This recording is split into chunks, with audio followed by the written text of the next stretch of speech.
साक्षात भगवान ब्रह्मदेव का वो सबसे शक्तिशाली पुत्र, जिसने स्वयं नारायण को ही युद्ध के लिए ललकार दिया था। और अपने आराध्य से दो दो हाथ करने की इसी भयंकर प्यास में इस महान योद्धा ने एक अंधेरी गुफा में पूरे 2 युगों तक इंतजार किया।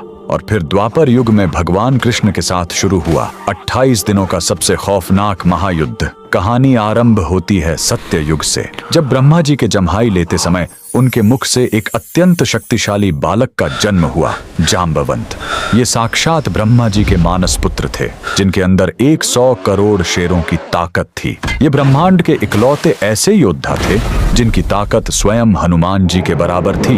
इनकी असीम शक्ति का अंदाजा इसी बात से लगाया जा सकता है कि जब वामन अवतार में भगवान ने अपने 3 कदमों में पूरा ब्रह्मांड नाप दिया था, तब जाम्बवंत जी ने अपनी जवानी के जोश में उस विशाल काय वामन भगवान की 21 बार परिक्रमा कर ली थी। फिर आया त्रेता युग। जाम्बवंत जी ने भगवान राम की सेना का साथ दिया। पूरे रामायण काल में साक्षात नारायण के अलावा कोई ऐसा पात्र नहीं था जो जाम्बवंत जी से युद्ध लड़ सके। ये वही थे जिन्होंने हनुमान जी का मार्गदर्शन किया और उन्हें उनकी भूली हुई शक्तियों की याद दिलाई। लंका विजय के बाद जाम्बवंत जी ने अपने आराध्य श्री राम को ही युद्ध के लिए चुनौती दे दी। भगवान राम मर्यादा पुरुषोत्तम थे, इसलिए उन्होंने मुस्कुराकर कहा, इस युग में नहीं ऋक्षराज, जब मैं द्वापर युग में कृष्ण बनकर आऊंगा तब तुम्हारी ये युद्ध की इच्छा जरूर पूरी करूंगा। बस इसी एक युद्ध के इंतजार में जाम्बवंत जी गुजरात के पोरबंदर में स्थित राणावाव की इस खौफनाक गुफा में चले गए और युगों तक अपने प्रभु का इंतजार करने लगे।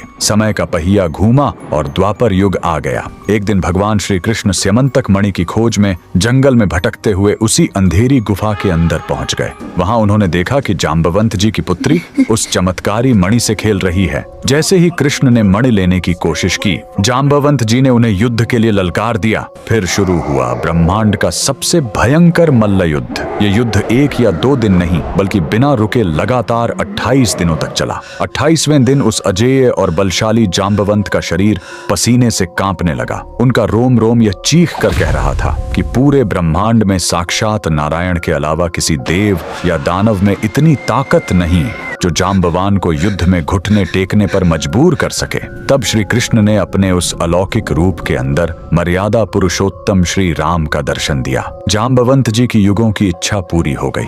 वो रोते हुए अपने प्रभु के चरणों में गिर पड़े, उनसे माफी मांगी और अपनी पुत्री का विवाह भगवान श्री कृष्ण से करवा दिया। गुजरात के पोरबंदर की जाम्बुवंत गुफा आज भी इस महायुद्ध का जीता जागता प्रमाण है। अगर आप भी भगवान राम और कृष्ण की इस अद्भुत लीला को मानते हैं तो कमेंट में जय श्री राम जरूर लिखें।